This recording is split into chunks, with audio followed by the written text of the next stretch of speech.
We are gonna upgrade this.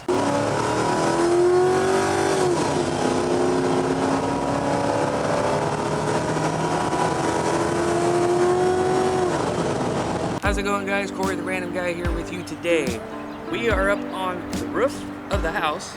We are gonna take this and upgrade its wire to 8 gauge. The reason why I'm doing this is because even at full wind gusts, this thing was only producing about 30, 40 watts, somewhere around in there. Me being me, you guys know who I am and how I do things. I am going to try to give this thing the best chance that it has. But we're gonna take this off and we're gonna get rid of this chintzy 16 gauge wire that I have on it now. And we are gonna put 8 gauge wire, run it all the way down, shed, hook it up to the controller. So without further ado, let me get down off this roof here, because I thought I had the right size wrenches to get these parts off, and I don't.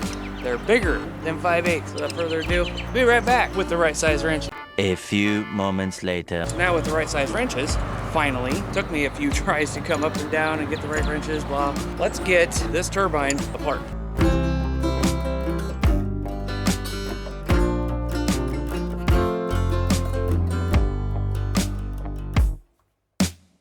Biggest thing we want to do is we want to make sure that we don't lose any of these, such as the nuts or bolts or anything like that. Put everything together like this, safekeeping, put it in my coat pocket.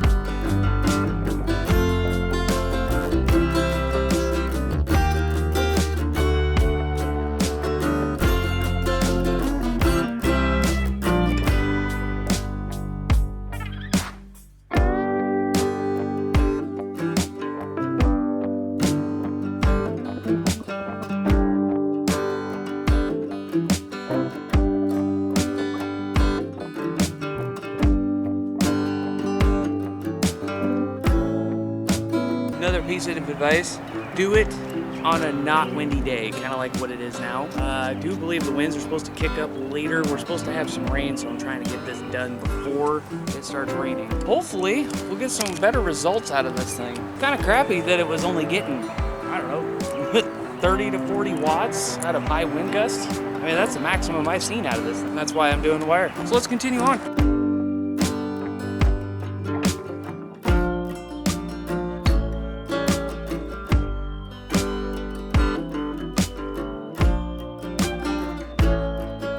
Another little piece of advice that I could give you guys. If you guys want to strip wires in a hurry, you don't really know where your wire strippers are, you know where these are? These are PEX pipe cutters. Believe it or not, these things are very, very, very good at stripping the wire. Don't squeeze down too hard. You just gotta kind of go around, very light pressure, because this blade's so sharp that it can cut through the sheathing just fine. Very handy. Very good at cutting zip ties too. Let's get this thing off and get the wires pulled.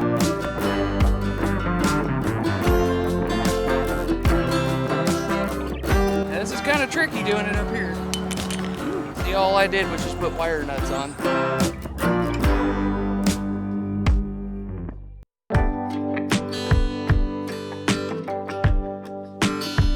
You don't even really need bolts to hold it in place when you're working on it, especially if it's not windy.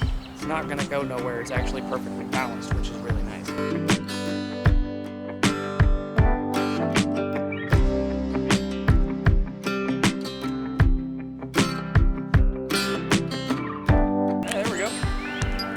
Using the leg of the tripod here to hold the turbine in place while it's face down.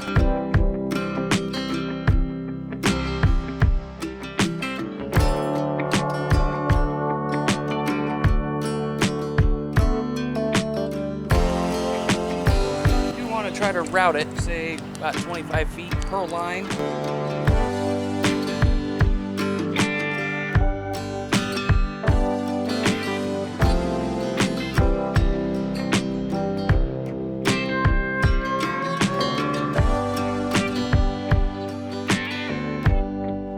We get these 3 wires run, you guys get the idea. I'll show you the end results. A few moments later. That was a pain in the rear.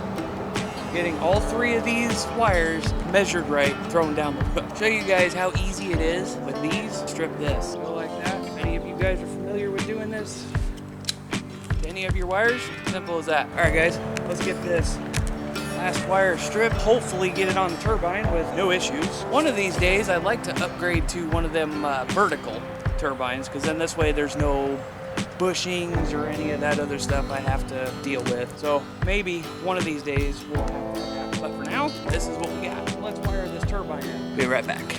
A few moments later. That was not an easy chore to do. But guess what? All 3 wires ran up and through, connected to the turbine, put the bolts in, and then we'll go down to the controller and hook it all up. See what we can do. All right, guys, I am now to the point where I am gonna zip tie these wires to this leg. And I'm gonna put a big ferrite bead right around it to hopefully take care of some of the noise that I'm getting on my radios. You wanna give it a little slack. You don't want these wires tugging on the wires that's in the generator. Zip tie it in place. Give her a swing around. Make sure none of the blades are gonna hit. Nothing. Nope, we're good to go. Let me go get a ferrite bead, stick it on these wires. Hopefully it'll knock down some of the noise on the radios, but we'll see. Let me go grab one. I forgot to grab one. A few moments later. Here's what I'm gonna do.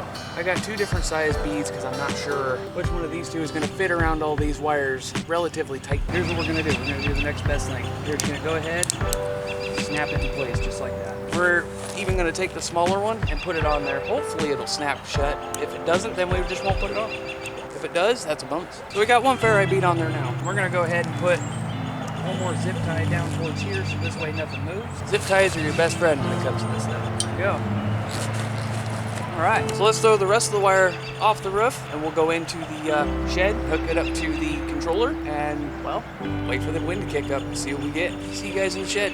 All right, camera's gonna be a little shaky. We gotta run all those wires through that hole. Yeah, this is a mess, but I'm gonna straighten it out. All right, guys, there she be. Put another ferrite bead right here. You gotta make sure all of these wires are tight into the controller. So I think that might have been what my problem was last time, but we'll see.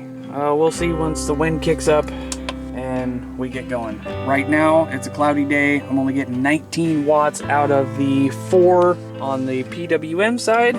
Getting 43 watts out of the 800 on the MPPT side. So once the wind starts kicking up, I'll come back and we'll see how much wattage we are getting. All right, I don't know if this is gonna make a difference, but let me show you what I did. 2 coax cables, ferrite bead. Loop this here, ferrite bead. This one is just going to a long wire antenna that I was working on. I got another ferrite here, and it's coiled up down here. I also put ferrite beads here. This is coming from the old panels. These have been ferrite beaded. This is coming from the new panels. Everything is zip tied. Make it look much, much better. So you guys let me know in the comments below if you think ferrite beads are going to work. And they're cheap. They're very cheap, so buy a whole bunch of them and stick them everywhere. Let me show you what I did in here too. I went ahead and stuck 2 of them on the dump load, and of course I stuck one right here. That actually helps with cable management too. I mean, it kind of holds everything together. I zip tied this, which in all actuality, I can zip tie all of this right here together. I zip tied it up there, and that will help a little bit make it look not so janky. That's what we're gonna do. Wind still has not kicked up, and that sort of thing. Looks like we're getting 113 watts now, and 46. Once the wind kicks up, I don't know if it'll come up today. If it doesn't, that's fine. I will cut in where I left off right here. We'll see what the turbine does. So anyway, guys, it's gonna be a very, very short, quick 1 second. It's gonna be a long wait for me. See you guys when the wind kicks up. You know what? While I'm out here, why don't I get rid of this chintzy wire from here down to the controller? I still have some of that 8-gauge stuff left. So let's go ahead and upgrade this while everything is calm, cool, and collective. Upgraded wire, still going from this to the 8-gauge. Now, I know what some of you are thinking, okay, they're both red, how did you mark it? Well, took some black tape, stuck it on either end, and then wired them up accordingly. Everything is nice and good. Ferrite bead running around the solar side, turbine side. The white zip ties are keeping these separated. The green ties are putting all of these together just to kind of help with cable management. And then of course I got all that up there. Now that that's upgraded, we sit back and we wait. 3 days later. All right, guys, it has been a few days since we have upgraded the wires to the turbine. We haven't had hardly any wind at all, which really sucks. We did have like a day of steady like 10 mile an hour, 12 mile an hour winds. It was enough to spin the turbine up, however, it wouldn't show the full potential of those wires. I was getting a steady 1 to 2 watts out of it at a pretty slow speed, so that's actually an improvement from what it was before. Here's hoping. Maybe in the next week or so we will have decent wind and I'll be able to show you guys the update on the upgraded wire for the turbine. But for now, while we're waiting for that still, I'm going to show you what I put on my desk so that I can monitor the battery level in the house. There it is, battery meter. Yes, I did put washers on the screws and screw it to the desk, and yeah, this is going directly to the battery bank in the shed. 14.2 is what I have the batteries set at, or the charge controllers, excuse me, the charge controllers set at to keep at a float charge. It is bouncing around a little bit because clouds keep peeking in and out of the sun. It's bouncing around, but these controllers are amazing, man. They are actually holding the batteries where I want them. Anyway, guys, that is the last of this video. Like I said, I was hoping that then over the course of the next couple of days, it would have kicked up some wind and I would have been able to show you some more, but it's been like 3 days now and still no wind, and no wind in the future forecast either. Anyway, guys, I hope you enjoyed this video as well, and I hope you guys be very careful on the roof on doing stuff like this, and we will talk to you guys on the next one. See ya!